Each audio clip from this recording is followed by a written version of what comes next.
পরিষ্কার প্রমাণ যে বিএনপি একমাত্র দল যে চাঁদাবাজি বন্ধ করার জন্য কাজ করছে। অন্য কোন দলে কোনদিনও শুনেছেন চাঁদাবাজি ধরা পড়েছে বলে তারা দল থেকে বহিষ্কার করেছে? আজকে এই যে নতুন দল এনসিপি, তরুণরা, তাদের থেকে আমাদের অনেক স্বপ্ন ছিল, তাদেরকেও চাঁদাবাজির জন্য বহিষ্কার হয়েছে। আরে তাদের কথা তো বাদ দেন, অন্তর্বর্তীকালীন সরকারে যারা বা যাদের পিএসরা বা যাদের সেক্রেটারিরা চাঁদাবাজির জন্য ধরা পড়েছে, তারা কেউ সরকার থেকে বহিষ্কার হয়েছে?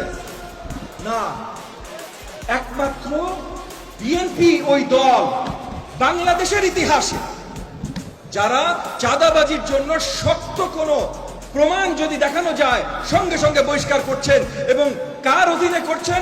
জনাব তারেক রহমানের নেতৃত্বে করছেন। জনাব তারেক রহমান সহ আপনারা সবাই একটা উদাহরণ সৃষ্টি করছেন যে আপনারা আগামীতে চাঁদাবাজি মেনে নেবেন না। এইটার জন্য ভাই আপনাদের সবাইকে আমি একটা করতালি দিতে চাই, আপনারা যদি আমাকে